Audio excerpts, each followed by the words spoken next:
He slammed her against the wall. No warning, no questions. Just the badge and the rage behind it. But what if the woman he grabbed was sent to fix the very system he thought he controlled? He didn't know who she was, but by the time he found out, it was already too late. Justice was already watching. That morning, the courthouse hallway was packed. People in cheap suits whispered prayers, heels clicking on tile. It was one of those days when everything felt tense, like the walls themselves were waiting for something to break. And then it happened. Officer Grant Ellison stormed down the corridor like he owned the place. Broad shoulders, tight jaw, eyes, always scanning for someone to control. He didn't walk, he patrolled, like this wasn't a place of law but a battlefield. To him, anyone not in uniform was a potential threat, especially if their skin wasn't white. A black woman stood near the benches, just observing, not speaking, not filming, just there watching the courtroom doors, maybe waiting for someone inside. She wore a dark gray blouse, simple pants, nothing flashy. Late 30s, maybe early 40s. Calm, still. Grant barely glanced before snapping, "ID," she didn't move, just looked at him. Quiet, steady. That kind of silence that doesn't mean fear. It means she's measuring you. He didn't wait. With one hand, he yanked her bag off her shoulder. With the other, he grabbed her wrist and twisted her toward the wall. The metal of the cuffs clicked, loud, too loud for a place meant to hold dignity. She hit the wall with her shoulder first, then the side of her face, hard enough to draw a gasp from someone nearby. But no one stepped in. Phones came out, fingers tapped red circles, but feet stayed frozen, eyes darted away. The crowd did what crowds often do when injustice walks in wearing a badge. They watched quietly, and she never raised her voice, never said a word. She just turned her head slowly and looked him straight in the eye. Not with fear, with clarity, with something deeper, like she knew exactly what this was, like she had seen it before. Maybe too many times to count. Grant stood over her, breathing heavy, knuckles white around the cuffs. His face said control, but his body twitched just enough to show he wasn't as sure as he pretended to be. And somewhere, just out of frame, a recording light blinked red. There's something cold about courthouses. Not just the marble floors or the air conditioning set a little too low. It's the kind of cold that seeps into your bones, the kind that doesn't come from temperature but from silence, from posture, from power. The benches are wooden, straight-backed and unforgiving. They creak when you shift, but no one dares move. Too much. The walls are beige, bland, designed to neutralize emotion, to mute voices. Everything in this place whispers one message: fall in line. The bailiffs know their place. They open doors, they nod to judges, they rarely make eye contact with anyone else. The clerks click away on their keyboards, eyes trained forward as if looking up might implicate them in something they'd rather not see. And the officers? They walk with a certain rhythm, boots polished, belts heavy with gear. Not for protection, but for presence. The weight of it all seems deliberate, like they're always just one step from control or confrontation. Grant Ellison moved through this machine like a cog that believed it was the engine. He'd been here for years, long enough to know the rhythms, to read the unspoken rules, long enough to believe he could bend them when needed. He saw himself as a filter. His job in his eyes wasn't just to keep order, it was to decide who belonged, who deserved to be inside the courtroom, who looked like they might be trouble based on nothing more than skin tone, clothing, or posture. Grant didn't wait for cues from the judge. He didn't ask the clerks. He certainly didn't ask the people he grabbed. He acted quick, sharp, loud, as if sound alone made him right. He wasn't the only one like that, but he was one of the loudest. And no one had ever stopped him. They let him move like that because to them he brought order. But order isn't the same as justice, and everyone who's ever sat on one of those hard benches knows it. That day, after shoving the woman against the wall, Grant returned to his post like nothing had happened. He didn't file a report. He didn't speak to the sergeant. He just stood near the courtroom door, arms folded, daring someone to question him. The woman, Nadine, never said a word. She picked up her bag, dusted off her sleeve, and calmly sat down again, eyes forward, lips pressed shut. It was the kind of silence that didn't come from fear. It came from knowing, from restraint, from choosing not to react. Yet. And that silence, it carried more weight than any badge on his chest. People watched her, some out of curiosity, some out of shame. A few glanced at their phones, checking the clip they had just filmed. No one deleted it. No one offered her water. No one said, "Are you okay?" Because here in this place, things like that happen all the time, and folks have been trained to let them. It wasn't the first time someone got pushed without cause. It wouldn't be the last. But this time, something felt different. It lingered. Maybe it was the way she stared at Grant without blinking. Maybe it was the quiet dignity in how she sat, how she refused to touch the welt rising on her cheek. Or maybe, just maybe, people could sense that the gears in the machine had just caught on something unexpected. She looked like a woman who came here for a reason. And whatever that reason was, she wasn't done. Not yet. For a moment, no one moved. The hallway, once filled with footsteps and murmurs, went still, like someone had pulled the plug on all the noise. Even the air felt heavier, like it didn't want to carry what was about to happen next. Nadine stood slowly, calmly. No rush, no panic. She brushed the crease off her sleeve with the back of her hand, adjusted her bag on her shoulder, then reached inside with a deliberate grace, like someone choosing every breath. Grant watched her, confused.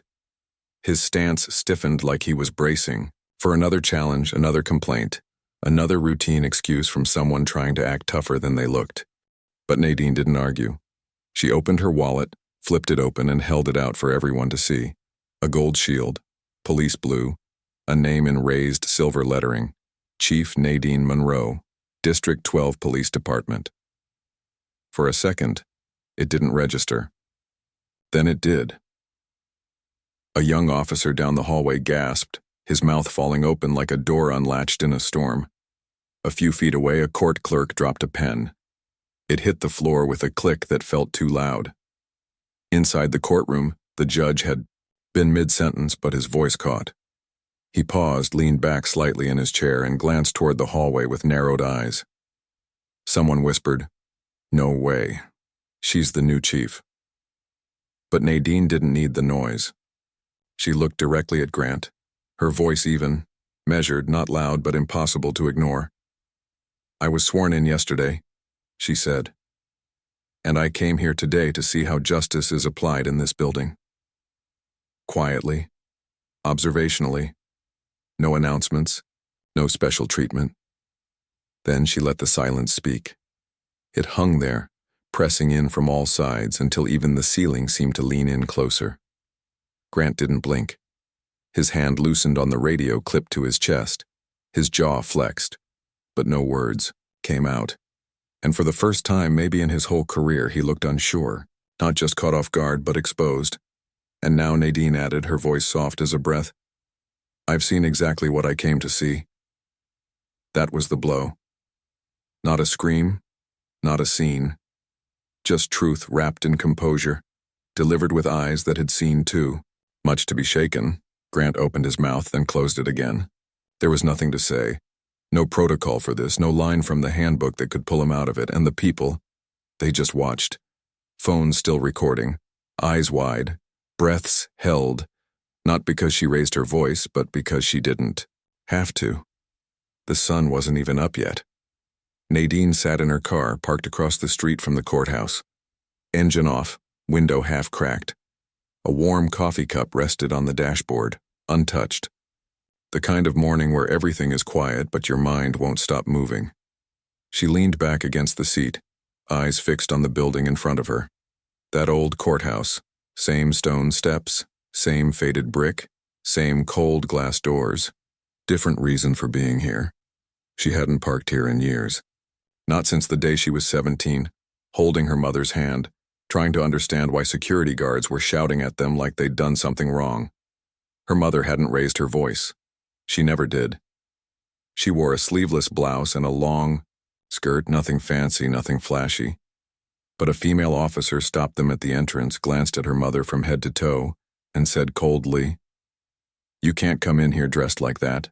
Nadine remembered the heat of her mother's skin as she squeezed her hand tighter. She remembered how the officer's words didn't sound like rules. They sounded like judgment. And how no one around them, not one person, spoke up. They had traveled 2 buses to get there, but they turned around just like that. That was the first time Nadine learned that silence could be louder than anything else in the room. She sighed now, years later, running a finger along the rim of her coffee lid. It was strange, coming back with the title Chief pinned to her name. You'd think it would feel like a victory, but it didn't feel like a win. It felt like weight. She reached over to the passenger seat and picked up a folder. Thin, old, worn at the corners. Inside was a rejection letter, one she'd kept all these years. It was from the academy, the first time she applied.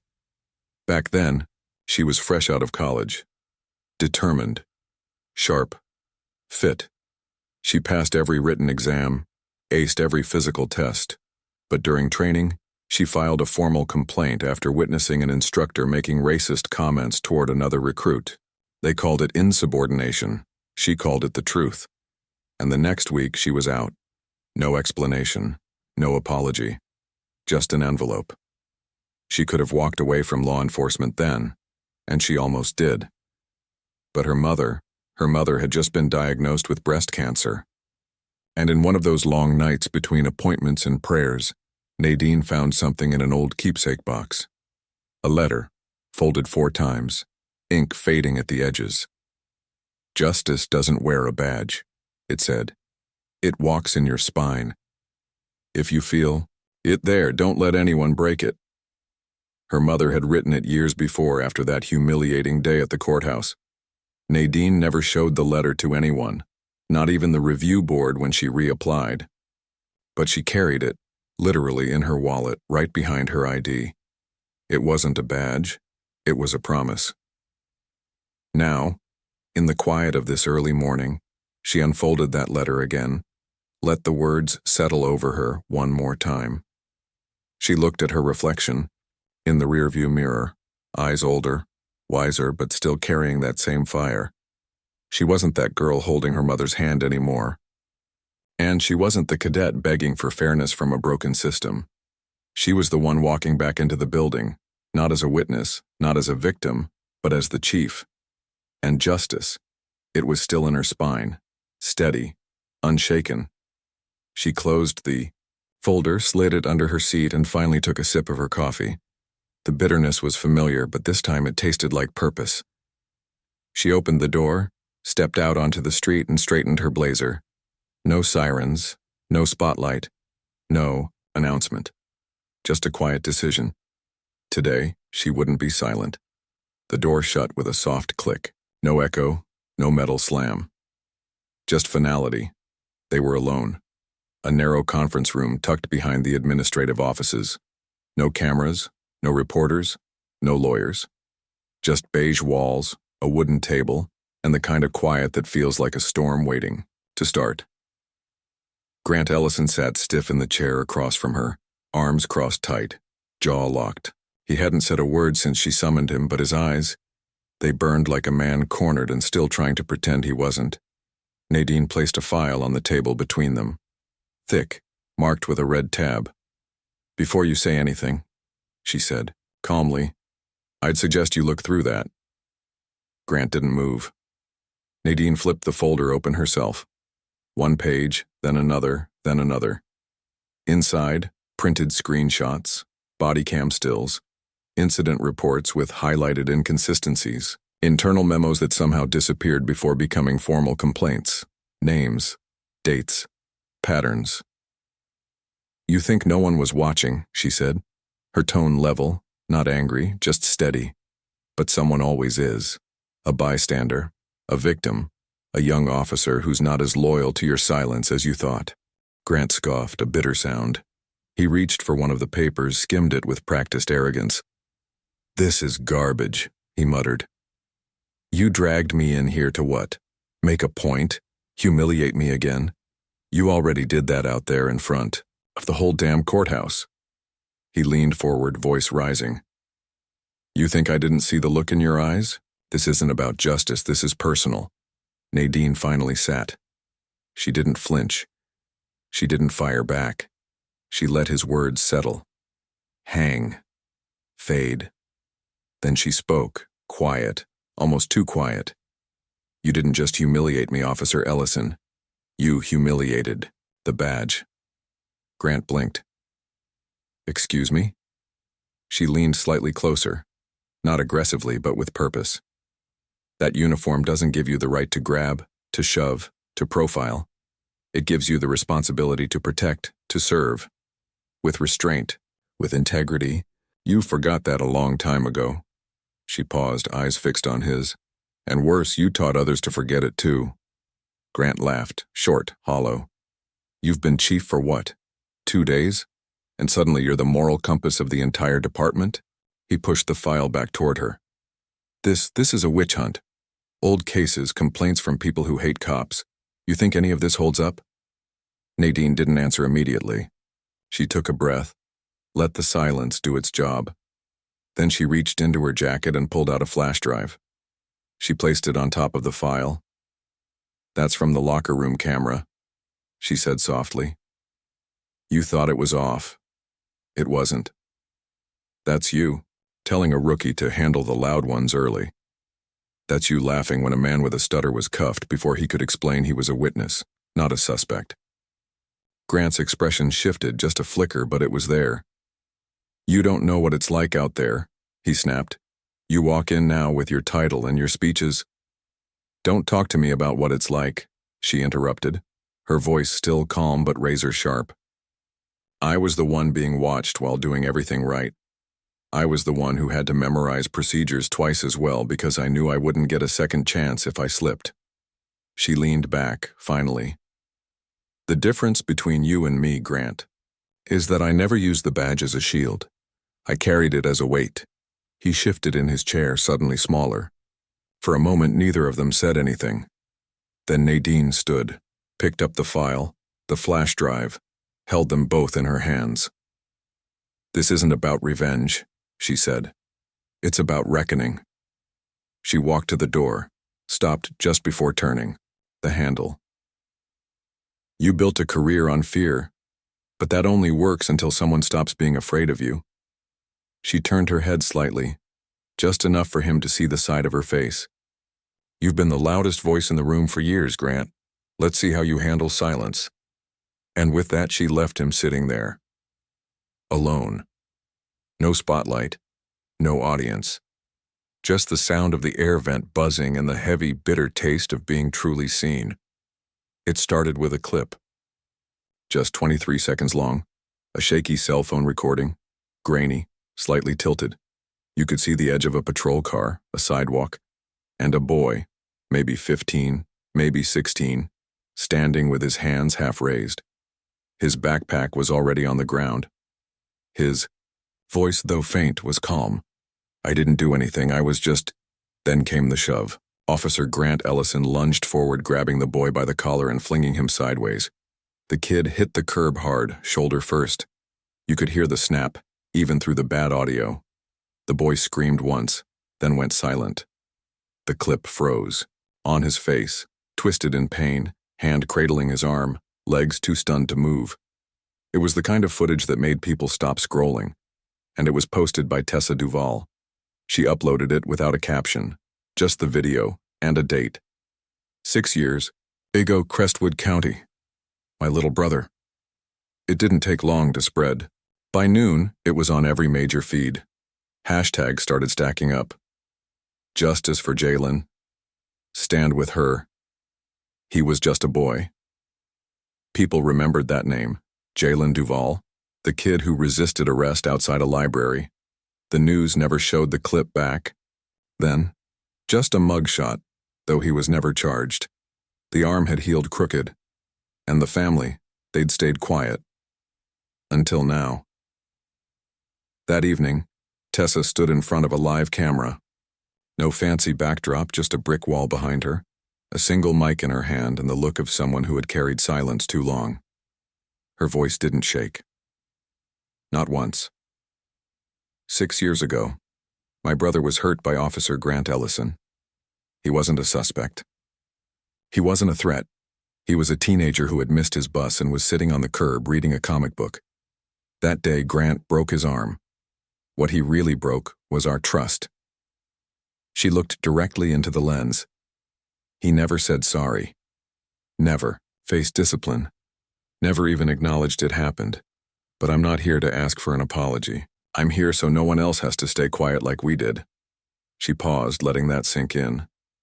If you think silence keeps you safe, it doesn't.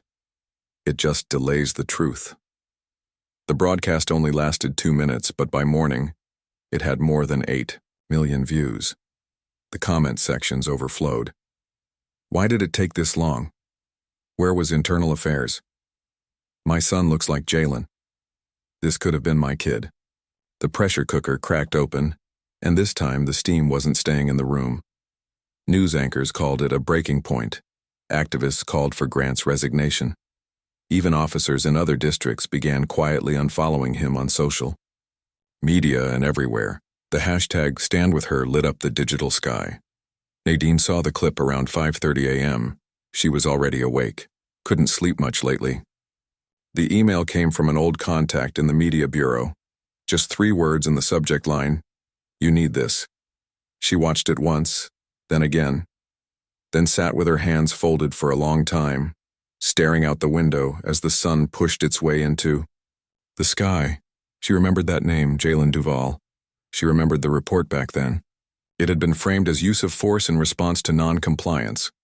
But there had been no body cam footage, no investigation, just paperwork. A 15-year-old kid with a broken arm. Now the silence around that file felt deafening. At 7 a.m., Nadine walked into the precinct.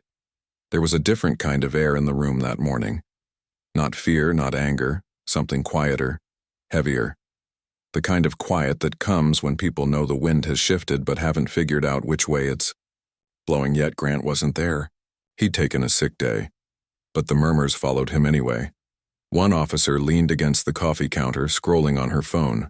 Another sat staring at his screen, unread emails piling up, while the words, Duval video, trended on the ticker, bar above.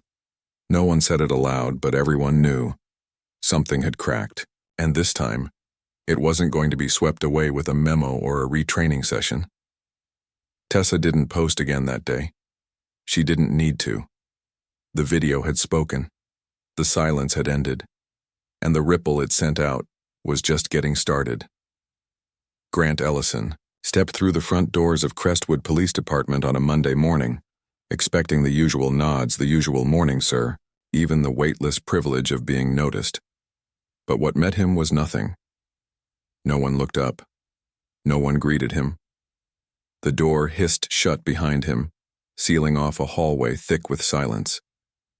Not the good kind. The kind that speaks. People saw him. That was obvious.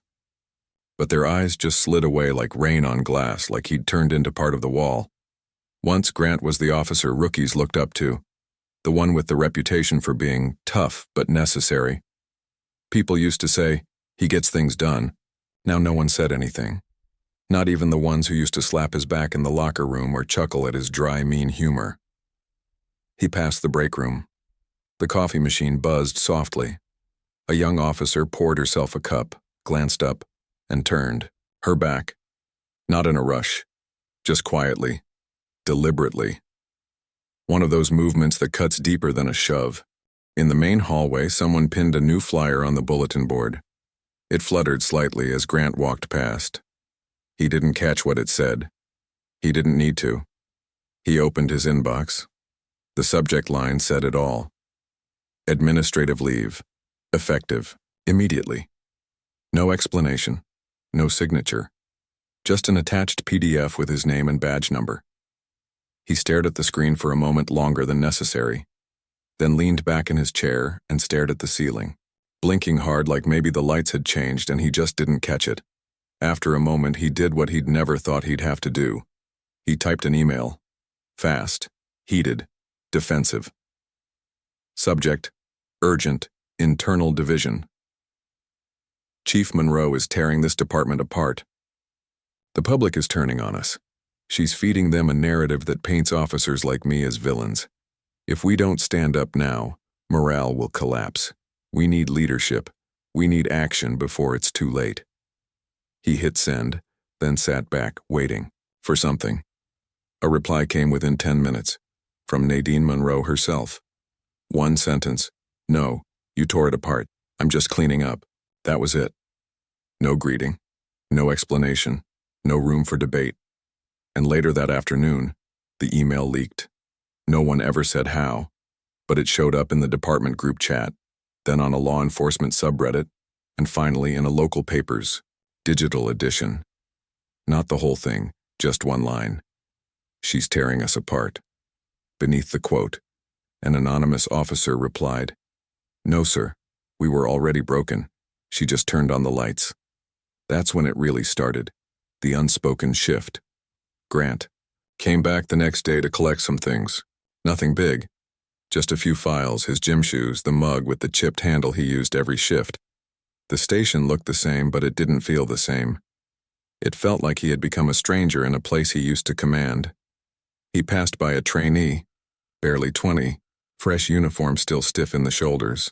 The kid looked up, met Grant's eyes just for a second, then tugged his jacket across his chest, covering the academy logo on his shirt like he didn't want to be seen with it. Or with him. Grant froze for half a step. That stung more than any headline. He turned down the hall toward the exit. One of the lieutenants was talking to two junior officers. The moment they saw Grant, the conversation stalled. Not with drama, just stopped. One officer tilted her head down, stared at her boots. The other gave a polite smile that didn't quite reach his eyes, then busied himself with his phone. No one asked if he needed help. No one asked where he was going. No one asked anything. It wasn't anger. It was worse. It was detachment. He stopped near the locker room and looked back once, hoping, maybe foolishly, that someone would call his name, say something, even something sarcastic. But the silence stayed. Heavy. Final. There was no hearing, no official verdict, no headlines screaming, "Guilty," but the sentence had already been served. Not in court, in people. And the worst part? He understood it. He had spent years convincing himself he was holding the line, protecting the system. But what he was really doing was hiding behind it. Now, stripped of its cover, he was just a man. A man people once respected and now walked away from. There are punishments you can see.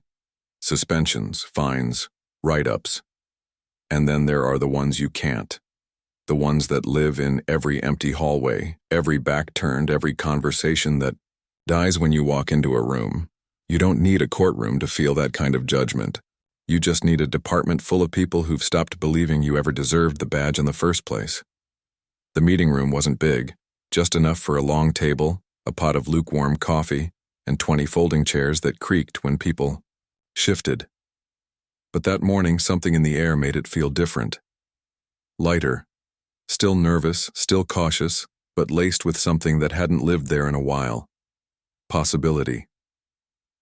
Nadine Monroe stood at the head of the table. No podium. No script. Just her and a folder under her arm, and the kind of stillness that comes from choosing your words with care. Across from her, officers, old and new, filled the seats. Some crossed arms, some took notes. A few just watched, waiting, measuring. Her. Not because they didn't trust her, but because they didn't yet know how much they could. Nadine cleared her throat once, then began. Rebuilding starts with recognizing who we've lost. Not just the ones who left, but the ones we pushed out. She paused, looked around the room. Today we begin with someone we never should have let go in the first place. She turned to the side, nodded toward the door, and in walked Letitia Taus. The room shifted, some heads snapped up, others blinked. A couple jaws, not dramatically but noticeably, dropped. Letitia walked in with her back straight, chin high, and the kind of calm power that doesn't demand a room's attention. It draws it. 6 years ago, she'd been one of the few female officers on the tactical team, respected by many, challenged by more. She'd led a hostage negotiation that made national news, but what people remembered most was her demotion. The memo back then had been vague, concerns about leadership tone and command presence. But everyone knew what it really meant. She didn't lead like a man, and some men weren't ready to be led by her. That morning she stood in front of them, again, not as a cautionary tale, but as a beginning. Nadine gestured toward her. Officer Torres is being reinstated, effective immediately as deputy training lead. She'll oversee both field development and cultural reform across the district. Someone clapped, just one, then another joined in, and before long, the whole room, slowly, steadily, was applauding. Letitia held up her hand gently, and the sound died down. She stepped forward, her voice even, strong. "I wasn't silent these past few years," she said. "I was sidelined. But you didn't silence me. You just made me wait longer to speak." A pause. "Now that I'm back, I'm not asking to be heard. I'm speaking, so others know they can too." That was it. No theatrics, no revenge. Just a statement of return. Nadine watched from her seat. And in that moment, she didn't look like a chief giving someone a second chance. She looked like a woman opening a door and holding it open for others to walk through. After the meeting, the hallway buzzed with quiet energy. One of the rookies, still new enough to fidget with his badge clip, whispered to another, "I didn't know she was that Letitia Taus." The other nodded. "Yeah, and she's our trainer now. You believe that?" And not in a mocking way, in a hopeful way, like maybe things were changing. Later that week, Letitia ran her first session. It wasn't about tactics. It wasn't even about law. It was about listening. She stood in front of a mixed group, young recruits, mid-career officers, and even 2 senior lieutenants who chose to sit in. She asked one question. "When was the last time someone listened to you, not because of your badge, but because of your story?" The room sat quiet for a while. Then someone answered, then another. And slowly, the silence began to break in the right direction. Nadine, standing behind the glass window that overlooked the training room, folded her arms across her chest. She didn't smile, not exactly, but there was a warmth in her face, a kind of soft strength that said, This is what it's supposed to look like." She didn't need people to cheer for her. She didn't need banners or headlines. She just needed this department to feel human again. And that started by bringing back the voices it had tried to forget. They would still face challenges, of course they would. Change didn't come easy. Trust didn't come fast. But it had begun. Not with policies, not with press conferences, but with a simple truth. Justice starts with who you choose to stand beside. And that morning, Nadine Monroe stood beside the ones who had been left behind, because they were the ones most ready to lead what comes next. The hallway felt longer that morning. Grant Ellison walked it alone, his steps slow, not from exhaustion, but from something heavier, something he couldn't name yet, something that felt like walking through a version of his life that no longer belonged to him. When he reached the glass doors of what used to be his office, he tried his key card. The red light blinked. Denied. He tried again. Same result. The badge clipped to his belt, same badge he wore through riots, arrests, and late-night shifts, suddenly looked meaningless. He stepped back, glanced around. No one met his eyes. A staff assistant passed behind him with a stack of folders and didn't say a word. An IT technician looked at her monitor like it held the secrets of the universe, anything to avoid looking at him. Inside the office, through the glass, his desk sat untouched but dark. The computer was dark. His login had been revoked overnight. Files locked, drawers emptied. His nameplate still clung to the door, but not for long. He knocked once. No one answered. He waited. Then the door opened. It wasn't security, it was Nadine. She stepped aside to let him in. Not cold, not angry, just composed, professional, a tone that said, "We both knew this day would come." Grant stepped inside. He looked at the shelves, bare, his coffee mug, gone, the framed picture of his old team, removed, his uniform jacket, folded, neatly in a box with his name printed in block letters on the lid.